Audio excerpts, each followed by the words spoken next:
बिस्मिल्लाहिर्रहमानिर्रहीम। अस्सलाम वालेकुम नादरीन, आप यूट्यूब चैनल देख रहे हैं। मैं इमरान खान हूँ। नादरीन, मूनसून का एक नया स्पेल आ रहा है पाकिस्तान में और ये ज़्यादा बलाई इलाकों में है, तो जितने पाकिस्तानी हैं उनसे गुजारिश है कि ज़रा एहतियात करें। ख़ास तौर पे जो लोग, अभी वैसे सैर व सियाहत का सीज़न तो ख़त्म हो गया, लेकिन फिर भी जो लोग ट्रैवल करें वो ज़रा एहतियात करें।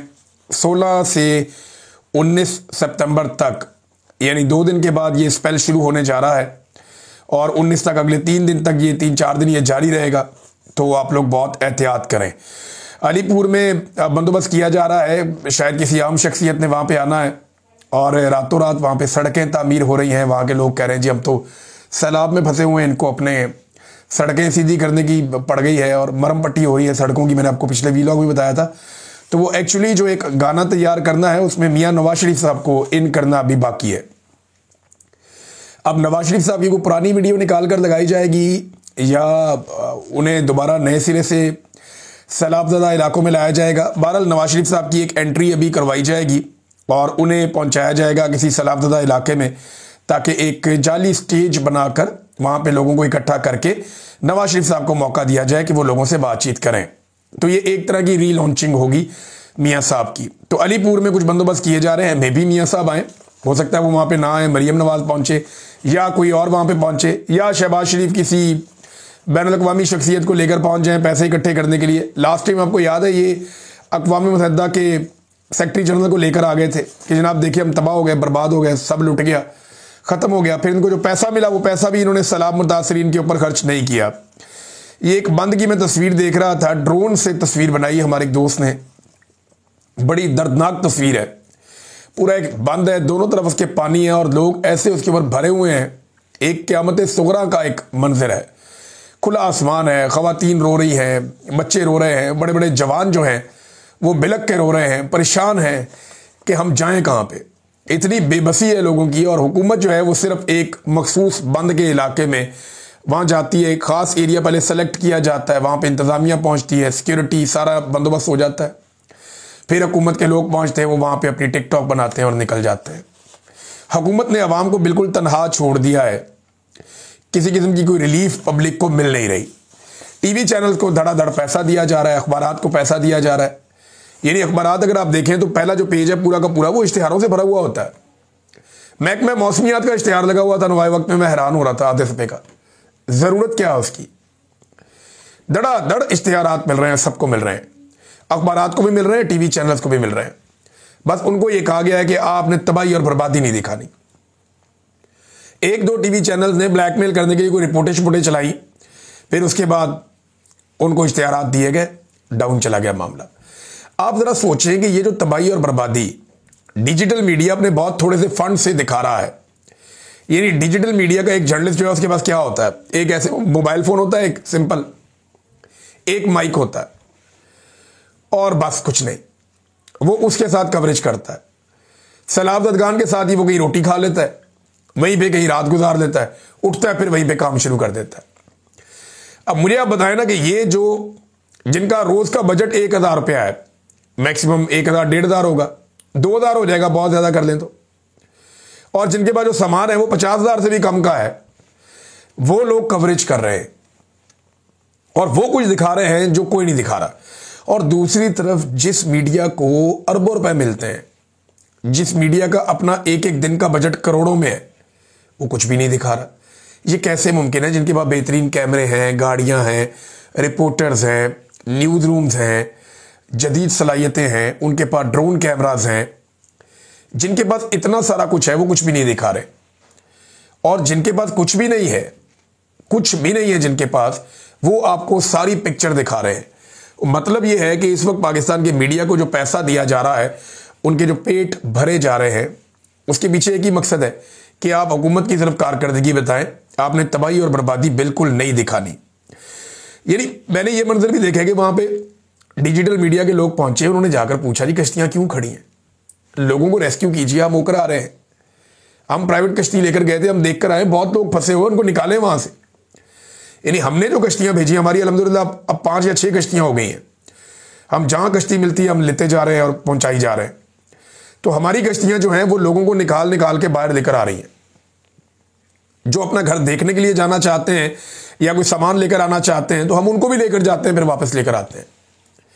तो अगर हम लोग ये काम कर पाते हैं तो गवर्नमेंट क्यों नहीं कर रही? वो तो नहीं कर रही ये काम। उनसे पूछा कि जी आपकी कश्तियां क्यों खड़ी हैं, इनको चलाएं। मैंने तो ये बोला सारी टीम को कि आपने कश्तियां रोकनी नहीं है, इनको चलाई जाओ, बस इनको चलाते रहो। सिर्फ उतनी देर इंजन को रेस्ट आपने देना जितनी देर कोई काम कर रहा है, उतर रहा है, चढ़ रहा है, बस आप कश्तियों को चलाओ। खराब होती हैं, टूटती हैं, जो भी है, लोगों को आपने बचाना है। तो गवर्नमेंट ये क्यों नहीं कर रही? तो उन्होंने बताया जी हमारी कश्तियों में पेट्रोल नहीं है। अंदाजा करें आप, कश्तियों के अंदर पेट्रोल नहीं है, कितना बड़ा जुर्म है ये। इनकी गाड़ियों में पेट्रोल कभी खत्म नहीं होता। इनके जो प्रोटोकॉल्स हैं उनकी गाड़ियों में पेट्रोल कभी खत्म नहीं होता। इनके जहाजों में पेट्रोल कभी खत्म नहीं होता, लेकिन इनकी कश्तियों में पेट्रोल खत्म हो गया। ये कितनी अफसोस की बात है कि जो गरीब के लिए चलने वाली कश्ती है, और चंद कश्तियां, इतनी ज्यादा भी नहीं है, उनके अंदर भी पेट्रोल अवेलेबल नहीं है। अब नजम सेठी जैसा आदमी, यानी एक जर्नलिस्ट हैं नजम सेठी साहब, पीसीबी में भी रहे, उनके पॉलिटिकल कनेक्शन होते हैं। अब हालात ही ऐसे हैं, जर्नलिज्म सारा ही पोलराइज हो गया। लेकिन नजम सेठी साहब जो है वो एक तज्जियाकार के तौर पे वो भी अब ये कहने पर मजबूर हो गए कि यार बस कर दो। फौज को और हुकूमत को वो शीशा दिखा रहे हैं कि यार बस कर दो, लोग गुस्से में, तुम लोगों ने तबाही फेर दी है। नजम सेठी कह रहे हैं पानी सर से गुजर गया, अब इमरजेंसी लगा रहे हैं। शर्म नहीं आती इनको? और ऊपर से अस्पतालों के चक्कर लग रहे हैं, अपनी तस्वीरें लगाई जा रही हैं। ये कोई मौका है अपनी प्रमोशन का? अवाम डूब रही है और आप अपनी डिप्लोमेसी कर रहे हैं। आपकी डिप्लोमेसी से इसराइल और कतर के ताल्लुकात पर क्या फर्क पड़ जाएगा? फर्क पड़ना क्या है जी? हम 3 में ना 13 में वहां जाके चौधरी बन जाते हैं कि जनाब हम आपको बचाएंगे, हम ये करेंगे, हम वो करेंगे। भाई उन्होंने लड़ाई लड़नी नहीं है। उन्होंने लड़ाई लड़नी होती तो वो पहले लड़ लेते। जब ईरान के साथ जंग हो रही थी वो तब लड़ लेते। जब इसराइल सबके साथ लड़ रहा था वो कंटिन्यू करते, खत्म करते इसराइल को। वो तब लड़ लेते जब फलस्तीनियों की नस्लकुशी हो रही है और लगातार लंबे अरसे से हो रही है। 6 मुल्कों को मारा इसराइल ने 3 दिनों के अंदर, यानी 3 दिनों में 6 मुल्कों पे इसराइल ने अटैक किया। ये पिछले हफ्ते पाकिस्तान सिर्फ कतर पहुंचा, वजह क्या है? पैसे कतर के पास है। बाकी जो ममालिक हैं जिनके ऊपर इसराइल ने अटैक किया, पाकिस्तान कहीं नहीं गया, शाम भी नहीं गया, चले फलस्तीन तो जा ही नहीं सकते, ये इनको इख्तियार ही नहीं है। त्यूनिस भी नहीं गया, यमन भी नहीं गया, बाकी मुल्कों में कहीं नहीं जा रहा। पाकिस्तान कहाँ गया? सिर्फ और सिर्फ कतर में गया। पैसे उनके पास है ना। तो मामला उम्मत मुस्लिमा का नहीं है। मामला ये नहीं है कि पाकिस्तानियों को कतरियों से बहुत प्यार हो गया।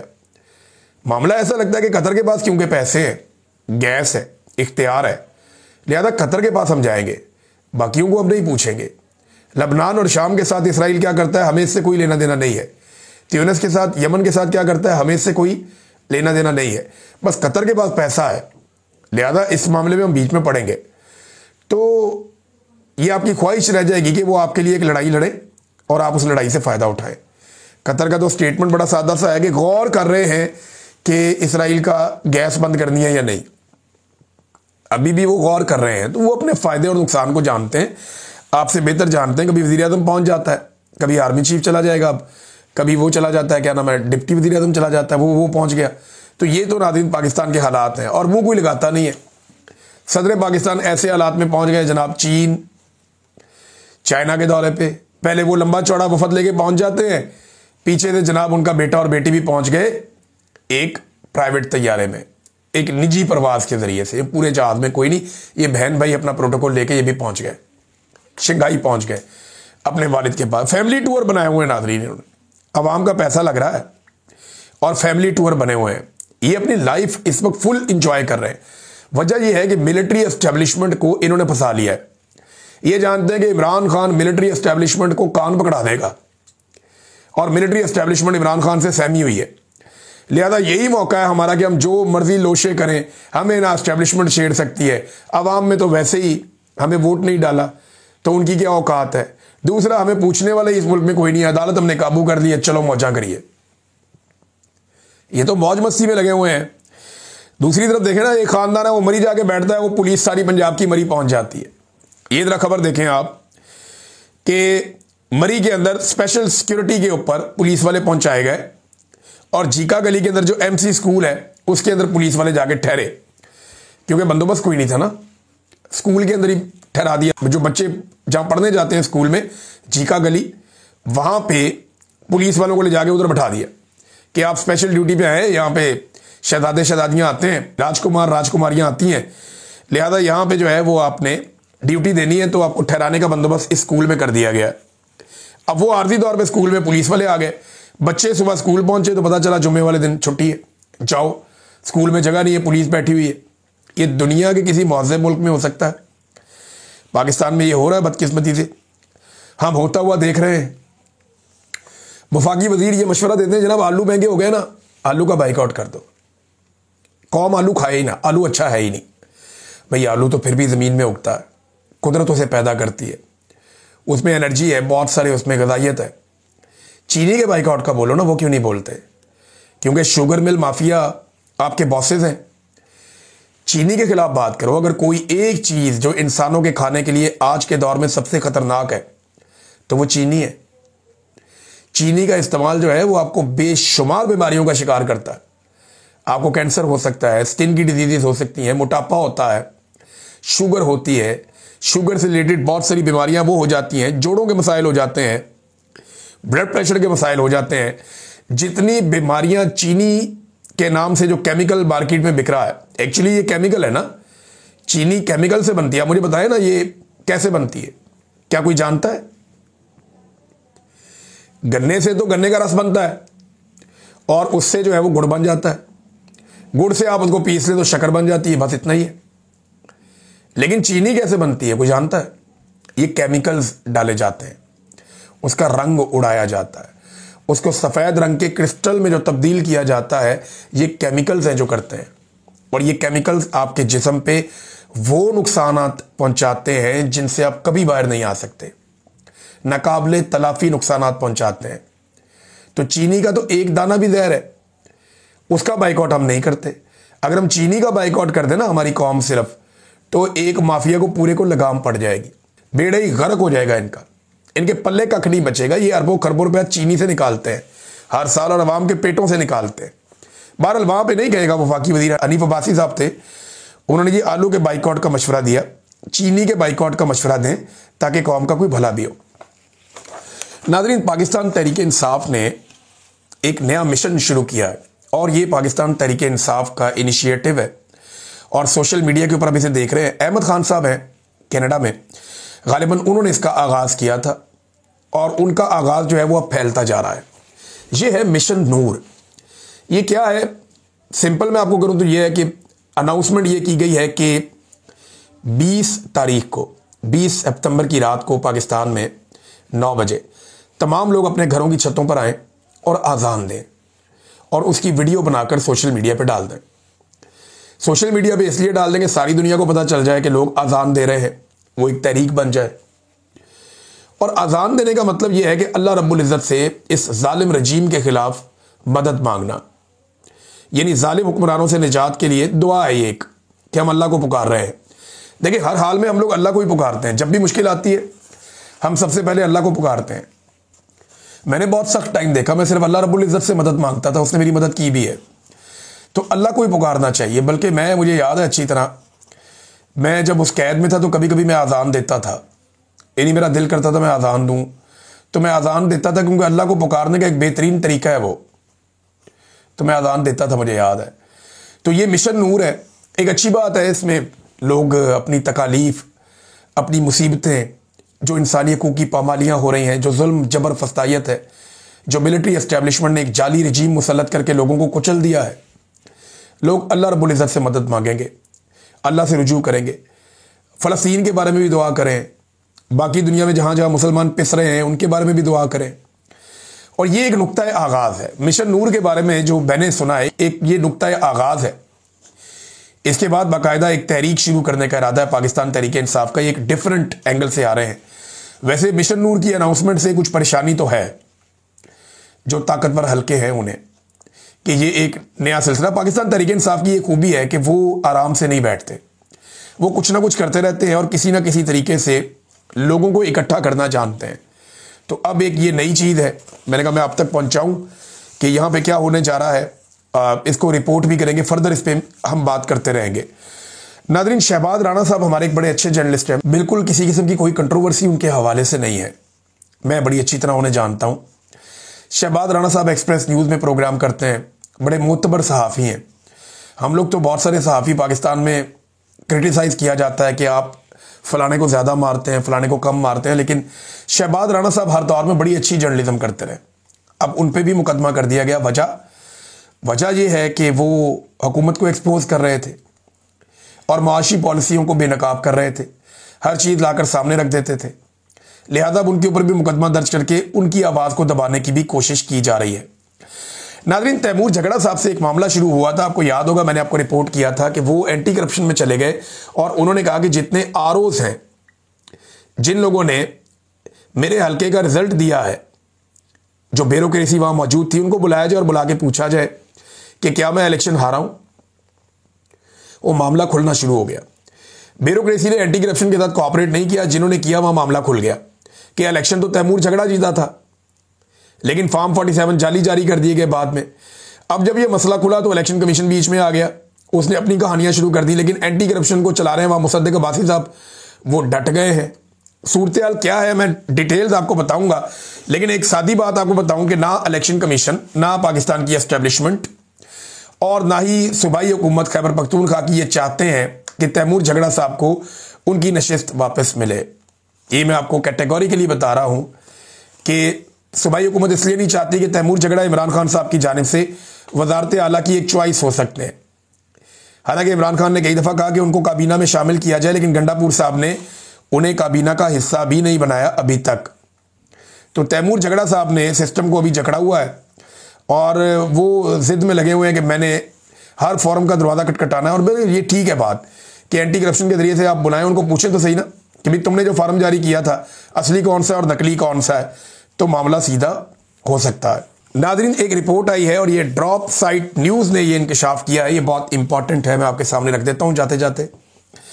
ये कॉमनवेल्थ और यूरोपियन कमीशन ने तारीख में पहली बार पाकिस्तान के 2024 के इंतखाबात में बड़े पैमाने पर पाकिस्तानी फौज की जानिब से की गई धांधली की रिपोर्ट को छुपाया।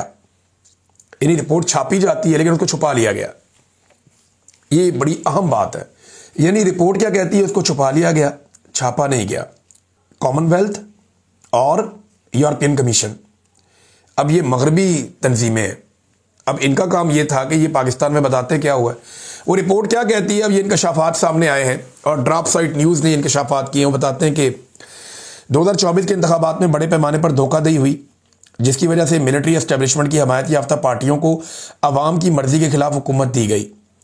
वोटर ने जेल में बंद साबिक वज़ीर-ए-आज़म इमरान खान की पार्टी तहरीक इंसाफ के हक में बड़ी तादाद में वोट दिया, लेकिन बज़ोर ताकत नताइज को तब्दील कर दिया गया। कॉमनवेल्थ की रिपोर्ट में कहा गया कि हुकूमत ने लोगों के बुनियादी हुकूक जैसे कि आज़ादी इज्तिमा, आज़ादी इज़हार राय और तंजीम बनाने की आज़ादी को पामाल किया। पाकिस्तान की मिलिट्री एस्टेब्लिशमेंट ने कॉमनवेल्थ से इस रिपोर्ट को दबाने की दरख्वास्त की, जिसकी हैरानकुन तौर पर उस वक्त की कॉमनवेल्थ की सेक्रेटरी जनरल पैट्रिशिया स्कॉटलैंड ने इसकी तामील की और एक ऐसी रिपोर्ट को दबा दिया जो पाकिस्तानी फौज की हमायत याफ्ता हुकूमत के इक़्तिदार को बरकरार रखने के लिए बड़े पैमाने पर इंतखाबी धोखाधड़ी को उजागर करती थी।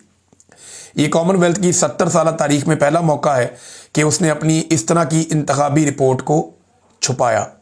ये बहुत अजीब चीज़ है। कॉमनवेल्थ सेक्रेटेरिएट की रिपोर्ट को 8 फरवरी 2024 इंतखाबात के चंद रोज़ बाद शाया होना चाहिए था, लेकिन ये आज तक कॉमनवेल्थ की वेबसाइट से गायब है। ये कॉमनवेल्थ की 70 साल तारीख में पहला मौका है जब इसने रिपोर्ट शाया नहीं की। फौज की हमायत याफ्ता हुकूमत ने लॉबिंग की कि वो इंतखाबी निगरानी के नताइज को नुमाया ना करे, जो नई आने वाली हुकूमत के लिए शर्मिंदगी का बायस बन सकते हैं और इनकी कानूनी हैसियत को कमज़ोर कर सकते हैं। फ़ौज की दरख्वास्त के बाद कॉमनवेल्थ ने यह किया। अब आप अंदाज़ा करें नाज़रीन, ये हालात हैं। फिर उन्होंने बताया जी पाकिस्तान के अंदर क्या हो रहा है, किस तरह की आमरीत है, किस तरह तशद्दुद, क्रैकडाउन, कत्ल, सहाफ़ियों के बैंक अकाउंट बंद कर दिए गए हैं, वर्कर पर तशद्दुद किया जा रहा है, इमरान खान पर सैकड़ों जाली मुकदमात हैं, ख़वातीन से बदतमीज़ी और तशद्दुद किया जा रहा है, बच्चों के साथ भी यही हो रहा है। तो कॉमनवेल्थ और इलेक्शन ऑब्जर्वर ग्रुप की रिपोर्ट 2 बड़ी रिपोर्ट्स में से एक थी जो बज़ाहिर गैर जानिबदार बैनुल अक़वामी मुबस्सरीन ने तैयार की थी। दूसरी रिपोर्ट यूरोपीय यूनियन के माहिरीन मिशन की थी, वो रिपोर्ट भी कभी शाया नहीं हुई। ये पाकिस्तानी जमहूरियत की गैर मुल्की निगरानी की तारीख में पहला मौका है कि कॉमनवेल्थ और यूरोपीय यूनियन दोनों ने अपनी रिपोर्ट शाया करने से इनकार कर दिया। आप अंदाज़ा करें कि मिलिट्री एस्टेब्लिशमेंट ने बैनुल अक़वामी रिपोर्टें रुकवा दी। पाकिस्तान में जो जुल्म हुआ, जो बर्बरियत हुई, उसको पब्लिक ही नहीं होने दिया। ये न्यूज़ आई है। अब तक के लिए इतना ही। अपना ख्याल रखिएगा, अपने चैनल का भी। अल्लाह हाफ़िज़।